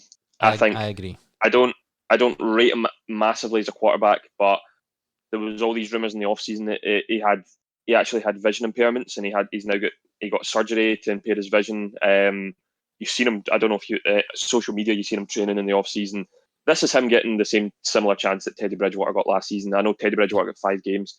If Jameis Winston goes 3-0 or 2-3-0 maybe, depending on when Breeze comes back, I wouldn't be surprised to see Jameis Winston starting for an NFL team next season. We always said that the potential was there. He was the first pick or the second pick. I don't know if Mariota was. Him and Mariota were the top 2 picks. Yeah. And we know that the potential's there. He just, again, silly throws a lot of picks. I think he's had the first ever 30-30 season, was it? 30 touchdowns to 30 interceptions. I think we'll see a different Jameis Winston. I think we'll see also the fact that the Bucs last season offensively weren't the best, and now we're seeing him on this Saints team where he has the pressure's taken away on Alvin Kamara because from Jameis Winston through Alvin Kamara. Sorry, I'd like to see Jameis Winston pick up a few wins and get a start on a team next season. Yep, I agree. Kai, I recently traded for Michael Thomas. Do you think that this move with Jameis Winston at QB, we're assuming we think that it's going to be Winston with Taysom Hill kind of thrown in a little bit. Do you think that's going to be good for Thomas? Because Thomas did have 7 targets, only 2 receptions, and a lot of those targets were from Winston in the second half. I think of what Mikey said as well, going from a Bucs offense where I'm not saying they didn't have weapons, but it wasn't quite as good an offense as what he's got now with the Saints. I think when James Winston knows he's got someone good to throw to, I think it probably increases his value, and also I think he'll probably lean on Kamara rushing the ball and the wee dump off receptions, and he'll probably lean on Michael Thomas as his target for most of his passes, because I hope so. I think when you're in a pressure situation where you need to look to be doing well, I think when you've got someone like him and you know you can throw, I think he's the kind of receiver you could probably throw a 3/4 good pass to, and he would turn it into a good pass. Yeah. I think he's one of those receivers that you don't need to be absolute pinpoint accurate with who you put the ball. He'll probably grab it. I think if you're Jameis Winston and you're in this quarterback room watching tape, you're thinking, who have I got to throw to? And then you think, oh, who's this guy that led as the all-time receptions leader for a single season? Oh, there's Michael Thomas. I'm going to throw it to him when I'm under pressure. Like, there's no doubt about it. He's fully fit now. They're playing at the Falcons next week, the Saints, who have a porous secondary. Like, this is going to be a high-scoring game. Michael Thomas comes back with a bang this week. I think he'll go for over 100 yards. And I think Jameis Winston will put up, whether it be a fantasy relevant performance or not, remains to be seen. But I think that it will be definitely 1-0 as a starter for the Saints for Jameis Winston. Yeah, I think in terms of the Michael Thomas question, I think for Jameis Winston, see as you work your way through your progressions as a quarterback, for every play you go, he's the guy I look at first. He's the guy I then check if that guy's covered, and you move through your progressions. Every single play, the first look is going to be at Michael Thomas. There's no play that you draw up, maybe some Alvin Kamara, but there's almost no play that you draw up as the Saints offensive coordinator that isn't Michael Thomas as your first look. So yeah. I think about how last season how relevant in fantasy OJ Howard and Cameron Brate were. Maybe not top 10 tight ends, but they were putting up big numbers. Jared Cook is at the New Orleans Saints, who is a very good tight end, and I think Jameis Winston will rely heavily on him as well. And just looking at it, they play the Falcons, the Broncos, the Falcons, and the Eagles. So if that's 4 games that Jameis Winston gets maximum, you're thinking he might finish 4-0 and end up. I mean, who's to say he doesn't end up on a team like the Dallas Cowboys next season or the Jacksonville Jaguars if they don't take a quarterback in the draft? He is a starting quarterback once he irons out all these silly mistakes that he's made. Well, now that he has functioning eyes, as you said, Mikey, maybe he won't throw the interceptions because he knows who he's throwing. That's always a positive thing for a quarterback when he's able to see where he's throwing. Exactly. Quickly on the San Francisco side of the ball, is that them out of playoff contention, would you say now? Definitely 4-6. I think they'll struggle now. One big piece of news come out is Tack McKinley was claimed off the waivers by the 49ers. He obviously was released by the Falcons. Former first round pick again. I think he'll be a massive addition to this struggling defensive side. Very well needed. It's not going to turn their season around, but once you have a fully healthy roster for the 49ers, including now Tack McKinley, and if they sort out their quarterback issues, I would say 2021, be afraid of the 49ers for sure. They're going to come back with a vengeance. Is that definitely been confirmed for Tack McKinley? Because I'm sure the Bengals had claimed him and then he failed the medical, so they unclaimed him. So I don't. Yeah, I heard that he's currently on the 49ers practice squad at the minute. Right. But he will obviously. First round picks don't stay in the practice squad for much longer. Yeah, but that's all, because I know that I'm sure it was the Bengals had picked him up and then released him after he didn't pass the medical part of the. Yeah, the Bengals released former Falcons defensive end Tack McKinley after failed medical, and the 49ers have signed him. Right. So, do you think that was an actual failed medical, or they just decided they didn't want him? Because if he failed a medical for the Bengals and then he's able to sign for the 49ers, unless they've got two different types of medicals. I mean, he didn't play a snap for the Bengals, and he tweeted, "Thank you at Bengals for the opportunity to realise a lifelong dream / goal. And thank you to the fans in the city of Cincinnati. ... Maybe that wasn't as sincere as it should have been. No. Kai, the reason I ask if the 49ers are going to be a playoff team or likely aren't is because two teams who probably are at this stage in that division are the Seattle Seahawks and the LA Rams, who played against each other this week. The Rams winning 23 points to 16. What's your thoughts on that game? I think this is sorry. I think this is now the second week in a row I've looked at the Seahawks game. If they had started the season the way they have played the last couple of weeks, now I know there is reasons behind it. If they'd started the season the way they've played the past couple of weeks, they would be bottom of that division. I think they have been nothing short that's of. Kai's outlandish claim of the week. I think if they played like this through the first few weeks against some of the teams they've obviously played, I think they would have probably struggled.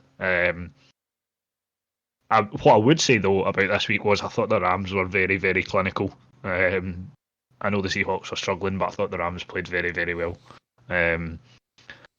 Jared Goff, I know I'm not the highest on Jared Goff, and I don't think he's the best quarterback. I think he managed this game very well. 27 of 37 for 300 yards. Not a great return in terms of no touchdown, but decent number of yards. Relatively efficient with where he was putting the ball. And now the Rams are. This stat amazed me. Because I thought surely at some point they've slipped up. The Rams are now 31-0 when they've been leading a game at halftime since 2017. That's a stat I didn't know. That's an impressive stat. 31-0. Sean, that's all Sean McVay for sure. He will not let a lead slip. They're the only team in the NFL that haven't lost a game in such circumstances. So any other team that's been leading at halftime and that timescale has lost. That's good game management then, certainly, isn't it? So I think that's kind of where you come from with Sean McVay and obviously their very good defense. And then obviously Jared Goff buys into that. And I think that's probably that's the kind of quarterback Jared Goff is. He's not the most exciting quarterback in the world. I wouldn't say he's the best quarterback in the world. But I think he does very well at just seeing games out when he's ahead or finding a way to keep them winning. I think in our quarterback ranking special, which came out earlier in the week, that you should all go and listen to if you've not already done so, that's what I described Goff as. A kind of game manager. He was in that tier for me, and I think it really was. None of us ranked Russell Wilson as a game manager, although we ranked him quite highly. What's going on? I mean, I'll come on to Russell Wilson quickly. All the scoring was on the ground in this game as well. There was no passing touchdowns. Yeah. Alex Collins, a wee comeback touchdown for the Seahawks. We were all glad to see that, and it seems to be that running back committee in LA is starting to come good. Malcolm Brown with 2 touchdowns. Darrell Henderson got 1, and then Cam Akers seemed to be doing more of the dirty work. He seemed to be kind of moving the ball up the field, and then they brought Brown and Henderson in for the goal line work. So yeah, I think that'll probably be a sign of things to come. I think people weren't sure at the start of the season where that running back committee would go, who would kind of lead it. It looks as if Cam Akers is the lead back, but it's not as if they're disregarding the other two. The one thing I would say about that Rams defense, and I think we discussed it during the game, Jalen Ramsey, I think Mikey's comment was on his day he is the best, and the best at what he does in the league by a mile. Shut down corner on his best day. DK Metcalf had 2 receptions for 28 yards. They both came in the fourth quarter. With a receiver like that, now I know he came very close to grabbing one on the 2-yard line and taking it in for a touchdown, but I think the only 2 receptions he had, Jalen Ramsey didn't line up against them. So crazy. But to move on to the more pressing issue in this game and the bigger talking point, the Russell Wilson interception count for the year is now on 10. He was only on 3 going into the bye, right? In the last 4 games, he's thrown 7. I don't know what's changed in that time. It's falling apart, isn't he? Something's, and I said it last week, and I'll say it again this week, and I think the last 2 weeks have cemented it. I think he's thrown away his chances at MVP, quite literally thrown it away. It just doesn't seem like the Russell Wilson of previous weeks, where he was lighting it up. Now I know he's not really had running backs for the past couple of weeks. He's not had his first choice or even his second choice running backs for the past few weeks, so obviously that's quite a big thing for a quarterback because you rely on that. But he's still got great receivers, and it just seems as if he's struggling. They were obviously their bye week seems to have been a turning point because they were very good going into the bye. They were 5-0. They looked like they were building a lot of momentum, and then coming out their bye week, he's thrown 7 picks. They're 1-3. I mean, I don't know what you two think. Aside from the running back issues and the leaky defense, like what is the issue in Seattle? What has gone wrong? The issue is definitely the running backs. Like the defense has been rubbish all the time. We've known that all season. That's not changed. But definitely the thing that's changed is the lack of Chris Carson in there. I think he's underrated because he gets injured so often in his short career so far. People can I think underrate him, that he's maybe not of huge importance to that Seattle offense, but I think he is. I think with the lesser quality players in there, the defenses who are facing Seattle are able to cover the receivers more and have less people in the box to stop the run. I think that's the main issue, certainly. I think we're seeing the complete opposite scenario of what's happening with Tua and the Dolphins. The Dolphins D has been so impressive that they're taking the pressure off Tua, that they're winning games and he's not really having to play that well. I think that the Seahawks are so bad on D that they're pressuring Russ to make bigger plays a lot more frequently, and that's why he's making a lot of interceptions and stuff. I thought when the Jets traded Jamal Adams to the Seahawks that he was a lock for one of the top 3 defensive player of the years. I know as a safety, not as common to win it, but that's how highly I rate Jamal Adams. It's been embarrassing from the see when you look at the Steelers D. Can you imagine this Seahawks offense had the Steelers D? My God, it would just be scary. So yes, the running back situation, but also I just think defense wins championships. We've said that a million times, and as it stands, I said that the NFC runs through Seattle, but I'm not sure anymore. I don't even know if that division runs through Seattle. That's how wide open it is. I've always been a big fan of the Rams. I have no idea how this division is going to play out. I kind of have to give the Seahawks some sort of dues in the way that, like, before their bye, they played the Falcons, the Patriots, the Cowboys, the Dolphins, and the Vikings. Now, out of those 5, aside from maybe the Dolphins, none of those 5 have great records this season, and they've not been playing very well. After the bye, they've played the Cardinals, the 49ers, the Bills, and the Rams. Now, it's a tough 4 games, with 3 of them being divisional. Sorry, if you include tonight's game, 3 of them will be divisional. But after tonight, playing the Cardinals, they play the Eagles, they play the Giants, they play the Jets, they play Washington. those are 4 games they must win. If they don't win them, I'm not worried. I'm not worried about the Seahawks just now. no, I still think there's a chance to get the 1 seed. I also think as we spoke about, momentum is a massive thing. I'm backing the Cardinals tonight. I think obviously they have the win over them already, but Seahawks could very well still get the number 1 seed in this division and potentially in the NFC North, in the NFC in general. But if you can never count Russell Wilson out, never. So it'll come down to divisional games, and in week 16 and 17 they play the Rams and the 49ers. Those 2 games will decide their season. Yep, totally agree with you. You mentioned them earlier, Mikey. The Pittsburgh Steelers defense. That was the next game that we have to talk about here. It was the Cincinnati Bengals at the Pittsburgh Steelers, and the Steelers won 36 points to 10.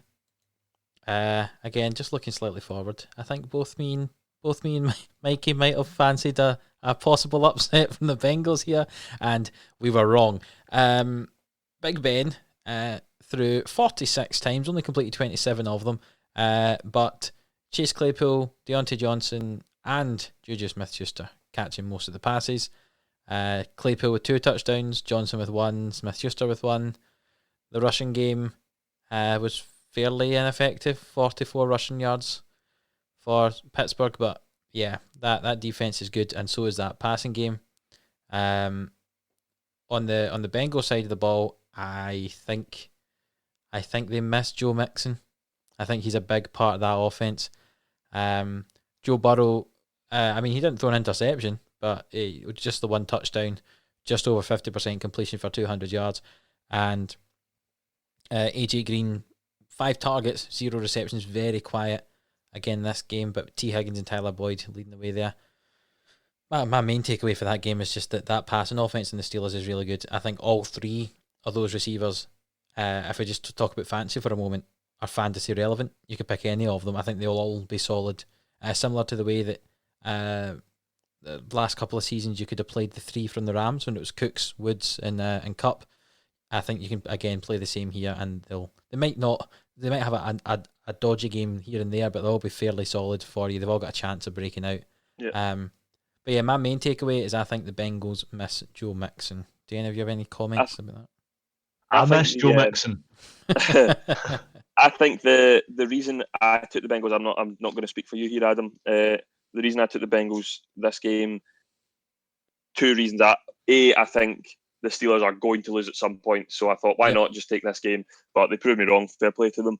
But I also thought that the only way that the Bengals would have won is if they'd maybe shot out to maybe a 7 or a 10-0 lead, and that was the complete opposite. The Steelers shot out to a very quick 10-0 lead, and the Bengals were just chasing their tails from there on in. So it's not as much as I love Joe Burrow. This isn't a game to.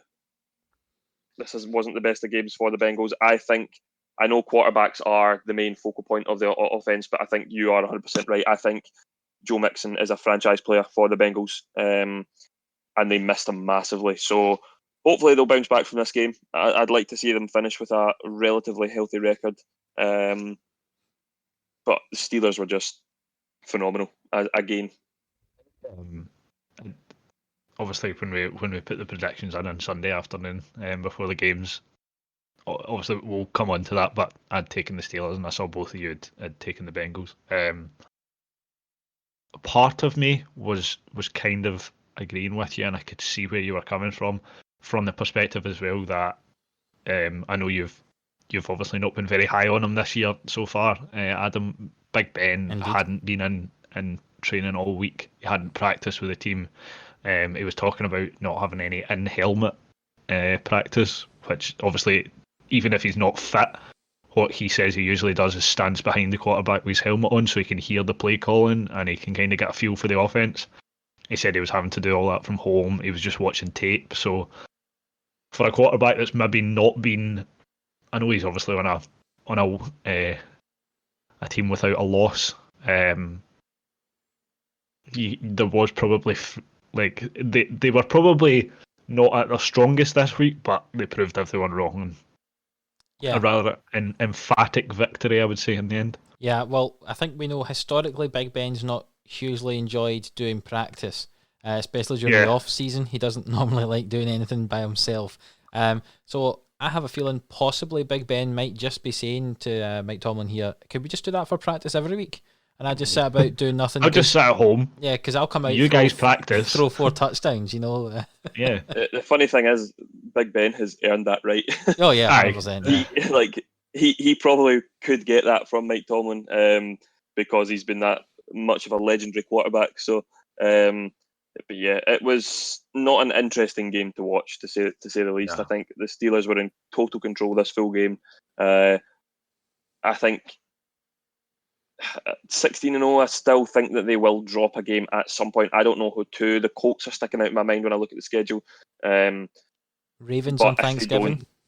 Yeah, if they don't, a 16-0 season is monumental. It's only ever been done once before by the Patriots, who ended up losing in the Super Bowl that season.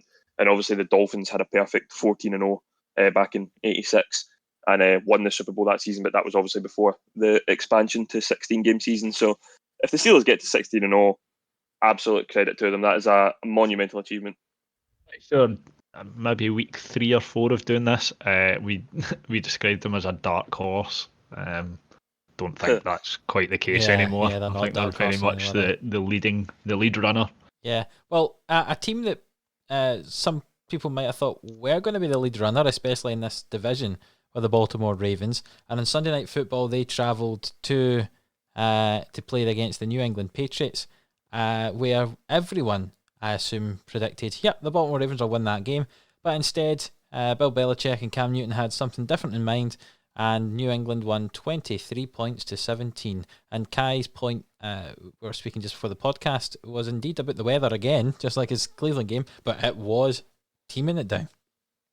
It was bad for most of the game. So it started bad and it stayed bad.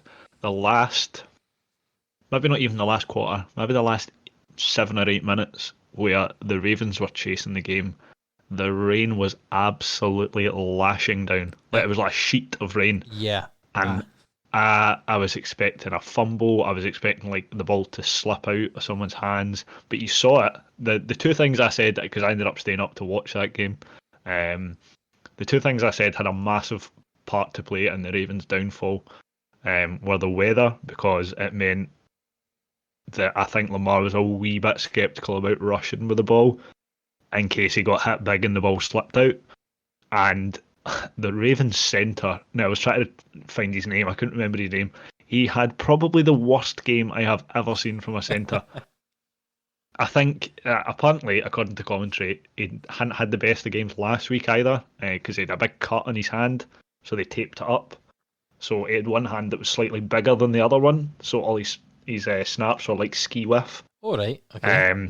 It happened again this week. There was 2 or 3 of them. One of them went miles past Lamar Jackson, and then there was another 2 or 3 that were wayward. I think that had a massive part to play, especially when the Ravens were chasing the game and they were really trying to kind of get something going. It was just in big moments. It was letting them down. But I would still say that the highlight of this game was Jacoby Myers throwing a touchdown. We all love it when QBs aren't the ones throwing. And it was an absolute... it was a great throw. Yeah. I mean, I later found out he was a QB in high school, so he does have a bit of an arm on him, but it wasn't as if he was like dumping the ball off to somebody. He threw it for, like, diagonally to the very corner of the end zone, over the top of a Ravens defender. His passer rating, Kai, finished with 158.3, which I'm sure is the highest you can get for passer rating. So it was a ridiculous throw, but it was a big shock. I think that the Patriots came out of that game with a win. Yeah. The thing with that is that he can say to his, again, as we talk about talking, once you're finished, your career finishes to your grandkids, he can say, "Oh, do you know those GOATs, Tom Brady and Aaron Rodgers and all that? I've got a higher career passer rating than them." Just you remember that. Exactly. That's what he can say for the rest of his life. There might be a big asterisk over it, but that's what he can say. Looking at this Patriots team, definitely, as we expected, run first. Damian Harris seems to be doing most of the work in the middle of the field. 22 attempts, 121 yards. And then Buckhead does some of the receiving work alongside James White. And Buckhead seems to be the kind of goal line back as well. He also had 2 receiving touchdowns today. Again, further with Jacoby Myers, his percentage of targets is still around 40% over the last 4 weeks on this offense.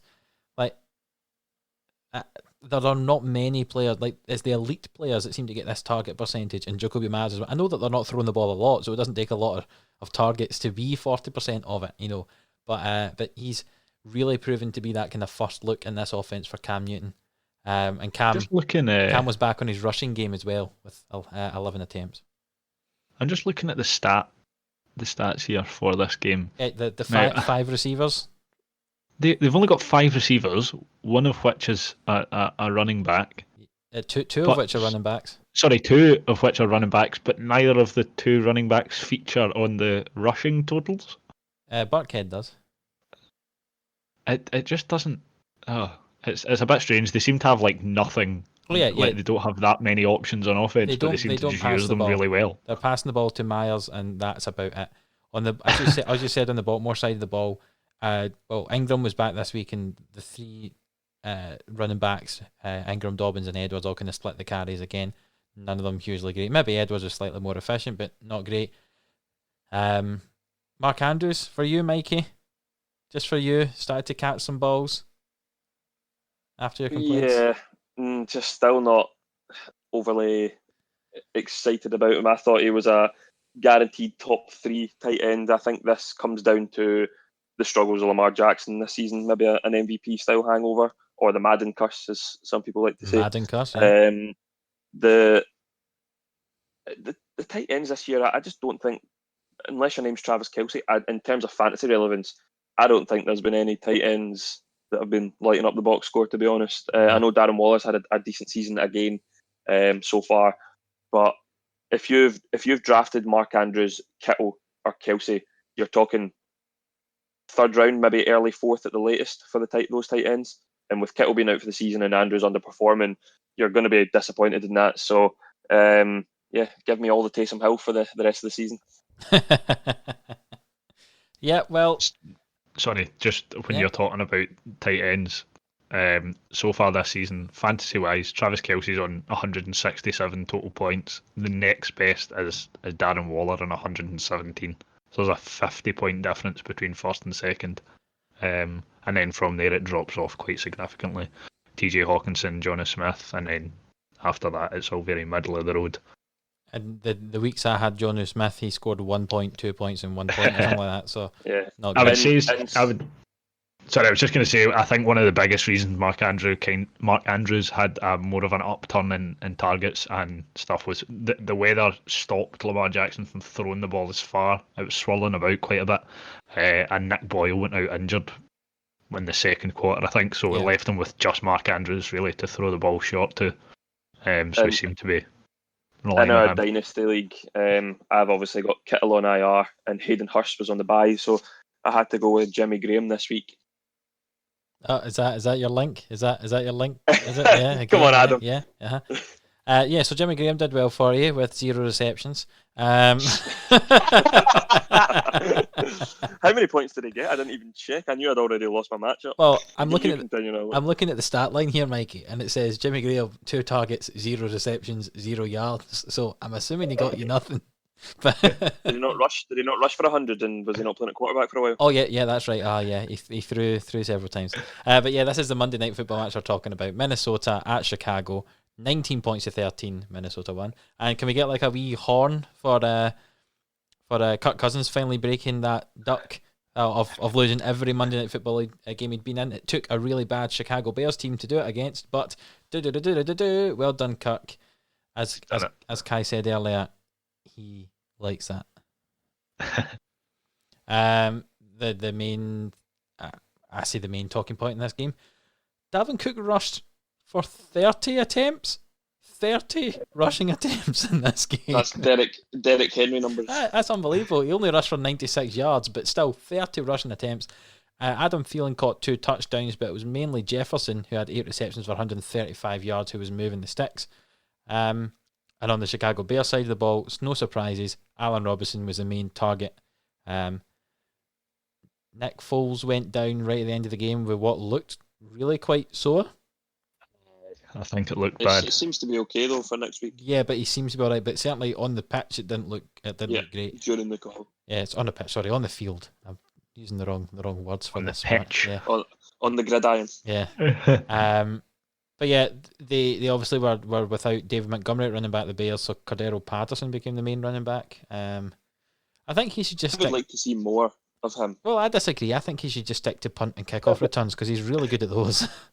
Well, I mean, I'm sure he could do both. He looks like he's got a gas tank for days. So, yeah, that was the punt return was amazing. But I just feel with Tariq Cohen obviously injured and David Montgomery either still injured or, I mean, who even knows with the running backs? That's how bad the Chicago Bears running backs have been this season. We don't know if they're injured or if they're just playing poorly. I would love to see Patterson get more snaps at running back. I think they need a spark, and I think if there's anyone on that roster who can provide it that's suitable, it would definitely be him. So why not? Not as a Packers fan, I don't want to see it, but if you're a Bears fan, you've got to be screaming out for a little bit more of him at running back. Yeah, I don't think there's a huge amount to talk about in this game. It wasn't really great when I was watching the highlights, but well done to Kirk Cousins for breaking that Monday Night Football duck. Sorry, the only thing I would say that springs to mind is Khalil Mack's interception, and then there was one tackle that he managed to break, and then the second guy, he was already out of bounds. The second guy tried to hit him, and Khalil Mack didn't even move an inch, and the guy went flying off him. And if you are someone running at Khalil Mack, I think I would probably just stop. Oh yeah, he's gonna hurt you if you try and run into him or he runs into you. I think I would just kind of maybe let someone else do it. Yep, I totally agree with you. Before we move on to our now common segment of the podcast, Mikey, where you get us to predict what's going to happen in the Super Bowl, do we have an outlandish claim for this week? You have heard it in the group chat, but I'll do it for the listener. If we've still got one listener. Yeah. I can't believe I'm saying this because it also means if this comes up, it means that one of my other claims will not come up. I think the New York Jets will win this week and have their only win of the season against the Chargers. Outland, Mikey's Outland. I need you to record me doing this, don't I? We'd rather you didn't. There we go. Yeah, I just think I know that Joe Flacco's playing it rather than Sam Darnold. I have not been. I guarantee that this is going to be like a 38 points to 6 because the Jets will try to get a last minute touchdown and fail on a 2-point conversion that they'll end up with 6 points or something like that. That's the way this game's going to go now that I've said this. But I'm seeing nothing besides Justin Herbert, who I rate very, very highly. I am seeing nothing from this Chargers team. Austin Eckler, I don't think he's coming back this week. He says he's coming back soon. I don't think he'll be back this few weeks. Yeah, so I'm just not. Justin Jackson and Joshua Kelly are just not giving them what they need when you think about how good Austin Eckler is and how important he is to this team. I just can't. I don't want to see the Jets. I love an 0-16 season. It's only happened, twice? I think the Jets will get a win here. I think it will be a shock, but I think they'll get the win, which means that my Jets finishing 0-16 outlandish claim will not happen. But we'll see. At least one of them still has a chance of happening after this week. Well, what if the Jets lose this game, but then they win their next game? Yeah, so then none of them come but at least this week, one of them would still be functioning. Yeah. We'll see. We'll see what happens. So, Mikey, the Jets will win every week, so at least at some point, one of them comes in. They'll finish 6 and 9. Mikey, after your outlandish claim, you like to ask me and Kai who we think is going to win the Super Bowl this year by going through the current projected playoffs. So, since we started doing this, no teams have entered the NFC playoff picture and no teams have fallen out. It's the exact same as last week and the week before, only this time, I think the first week we did it, the Seahawks were number 1 seed, then it was the Saints last week. It's now the Packers this week. So I'll go through the NFC first this time. So the Packers get a bye, and you have the number 7 Seattle Seahawks at the New Orleans Saints in the Dome. With Drew Brees back. Let's say Drew Brees is back by then. I'm going to say the Saints. Yeah. Okay. I would agree. I'm going Saints as well. Right. Okay. That's so one of our Super Bowl favourites are gone. The number 6 Los Angeles Rams at the number 3 Arizona Cardinals. They now get a home tie rather than playing away. I'll take the Cardinals there. Yeah, I think it's hard to see past the Cardinals. Okay. Unless the Rams are leading at halftime. The number 5 Bucs at Philadelphia. Eagles. Bucs. You get the tiebreaker, right? No, Bucks. Okay, Bucs. Yeah. And that means that the Packers are the number 1 seed. So that means it would be, as we've said before, Tampa Bay Buccaneers at the Green Bay Packers. I'll take in the snowy Lambeau. I'll take Green Bay and Green Bay. Okay. Packers, yeah. And the Arizona Cardinals at the New Orleans Saints. Ooh. That's a tough one. That is hard. Let's go Cardinals. Yeah, Cardinals. I said Saints, but even though I love Kyler Murray. So it's the number 3. It's the number 3 Arizona Cardinals in the NFC Championship game at Lambeau Field, against the Green Bay Packers. Adam's thinking about this. I'm thinking about it because I'm worried that they won't throw the ball at all. Because this is strange because last week we would have been in the divisional games, it would have been the Cardinals at the Packers, and we all said the Packers. But now that it's an NFC Championship game, we're not sure. Yeah, it's the same Packers. Game. I think I'd still Packers. pick the Packers. Yeah, so Packers in the Super Bowl from the NFC, and in the AFC this time the Titans fall out of the playoff picture. The Indianapolis Colts come in. There has been some big changes in the actual positioning as well. So, surprise, surprise, the Steelers are the number 1 seed. So we have the number 7 Baltimore Ravens, believe it or not, scraping at the Kansas City Chiefs. That's mouth-watering. Wow. Chiefs for me. Okay. I think the Ravens. I'm going to take the Chiefs. Then we've got the number 6 Miami Dolphins at the Buffalo Bills divisional game. Bear in mind that they would have played each other 2 weeks before that. Yeah. Bills all day. I know the Dolphins are good, but I think the Bills. I'm just going to silence Adam here. In Buffalo, the Bills. Yeah, I think it'll be a close game, but I think the Bills' defense are starting to play better now. They had to struggle for a few weeks, but I think they're getting better. Bear in mind, Buffalo gets pretty cold that time of year as well, and Miami are obviously fair weather footballers, as some might say. Number 5, Oakland Raiders. The Oakland Raiders at the Indianapolis Colts, number 4. So Las Vegas Raiders at the Colts. Colts.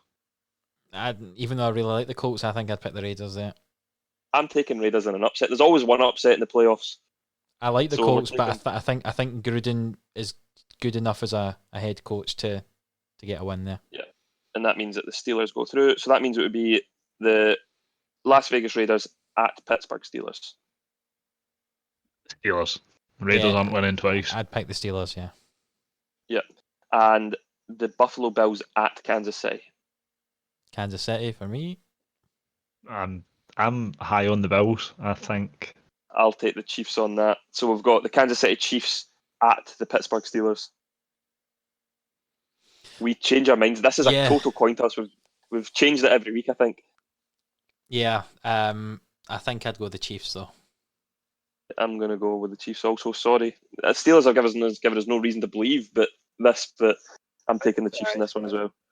So, I think this is the second week in a row, potentially. It's the Green Bay Packers versus the Kansas City Chiefs. Chiefs. Yep, Chiefs.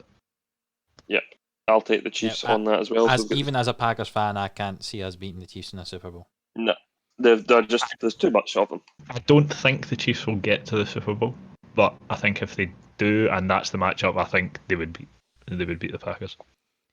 Kai's outlandish claim of the... No. There's my second ever so slightly not outlandish. I can't speak. Don't think the Chiefs will get to the Super Bowl. We all need to put our teeth back in. So that's us. We're picking the Chiefs this week. We'll see what happens next week. I don't imagine it will change much unless the Chiefs play really bad, but we'll see. No. We now have got... we've now got our fantastic 2-minute warning. where we now go and look at our predictions from last week's games. Adam will come last, and then Kai and Mikey have a competition to see who predicts the games the best. Mikey looks at this for us as well. He likes looking after it and slagging off everyone when he somehow gets 12 out of 14 last week. I'll not swear this week. Yeah, I was going to say, control yourself there, Kai. Yeah. But we'll see how do we get on this week. So, Mikey, I'll go through these games again, and you just tell me how everyone did with their prediction. So we'll start with Thursday Night Football, where Indianapolis Colts beat the Tennessee Titans. I don't know who guessed who there. With the lone wolf on that one. Was I right being the lone wolf? Oh, you were. Was. You were correct. Okay, that's fine. Is that worth like 10 points for me? See what happens. The Giants beat the Eagles. Lone wolf for myself, Michael McCallum. Yeah. I had the Giants. I assume we all picked the Packers to beat the Jags. Sweep for the Packers.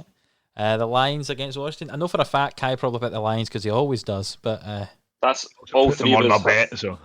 All three of us have been a lone wolf, a correct lone wolf. So Kai was the lone wolf for this one. With was that the only one that took the Lions there? Yeah, me and Adam both took Washington. The Lions only won with a walk-off field goal, so it's not like it was an obvious choice. It was still right. The Browns beat the Texans. Myself and Adam had the Browns.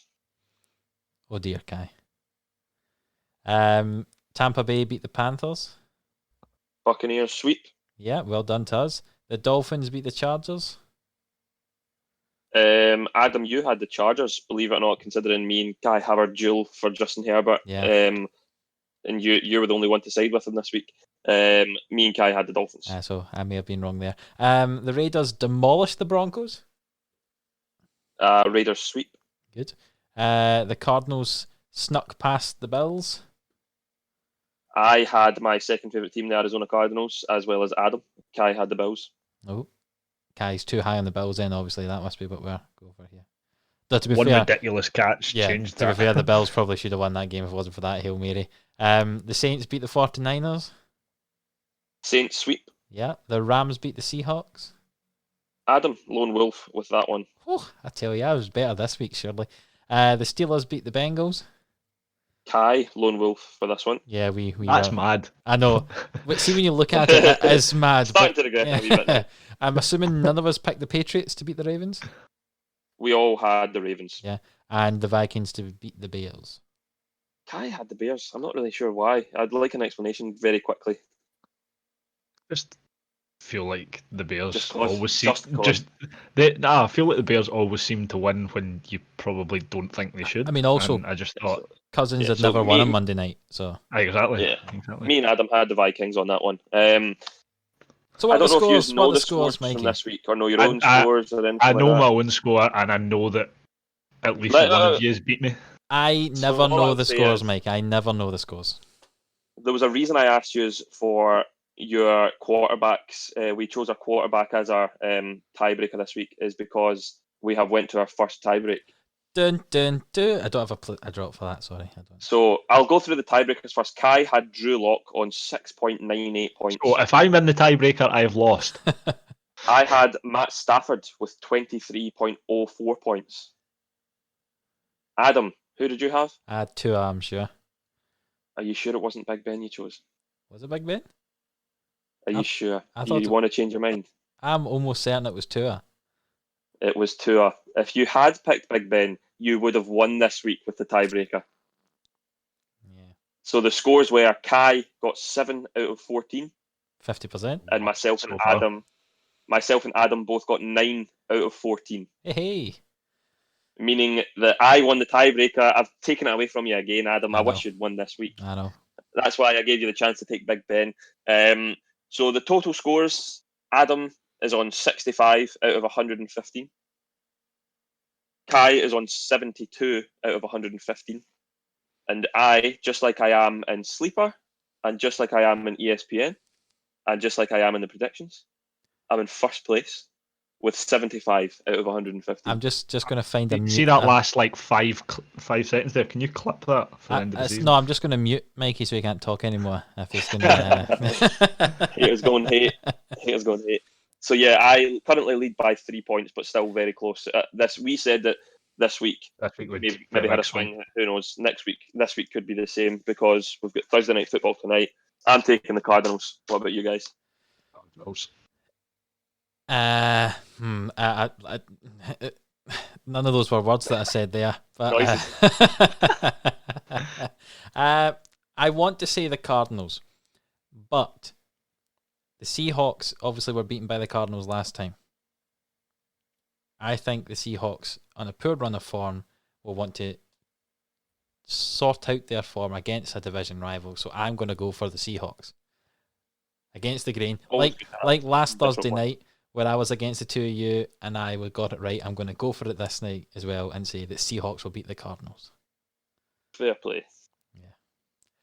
Is that us then? Do we have anything else to add? That is us. There was only one thing I have to add, and it popped up in my news feed when I was trying to look for something earlier, which I find slightly bizarre. So obviously the Pro Bowl isn't getting played as normal. No. For this year because they can't allow teams to come from all over the country to play in the same place. So instead, they have a week-long program of activities with different players doing different things. They have now announced that the Pro Bowl for this year will be played on Madden, with a player from each team playing their position in the Pro Bowl and playing against each other. So like 11 on 11 in Matt. I read about this. Yep. The first thing I thought was Aaron Rodgers. He doesn't play Madden. There's no way. In there. Like there's players that are going to make the Pro Bowl who have never played Madden before. Aye. Can you imagine? And then you'll get guys like Tyreek Hill and stuff. Like Tyreek Hill plays very regularly. Kyler Murray streams, like he streams it. Yeah. Like these guys are going to absolutely destroy folk. Imagine like the big... Like Tom Brady. Imagine he got the Bowl. Tom Brady at what, like 42? Mason Crosby, he's like, what's an Xbox? Like, I don't know what that is. Bill Belichick's the coach. He's calling the plays. Yeah, it's crazy, absolutely crazy. But yeah, I just thought that was a bit amusing. Yeah. That will be interesting to see. I've got no doubt. I guess it's a crazy year, so might as well make it a little bit weirder with a Madden Pro Bowl. Definitely, that's getting me in the mood to play Madden. I might play a bit of Madden now once we finish recording this. I bought it the other day, so yeah, I'm due playing it. Yeah, maybe to play. Oh, we could have a PHFL franchise online, will we? And then we can all pick a team. And here we go. Here's a random segment before we finish. If you were to pick one position to play in an NFL team, what do you think you would be? What would I like to be, or what do I think I would? No, what do you think you would be, based on like your own assumptions of your size, your skill? I have two. I have one on either side of the ball. I think okay, if I was, right, let's do that then. If I was on the offense, I'd be a tight end because I'm not fast enough to be a wide receiver, but I'm actually very good at catching the ball. So I'd just be a slow, lumbering receiver, but also quite good at blocking. And on the defensive side, I used to, when I played soccer, our British football, I was typically a centre back or a defensive midfielder, often the captain. So I'll think I would probably be a middle linebacker. The guy with the mic, sorting everyone out, organising. Yep. That'd be my thoughts for me.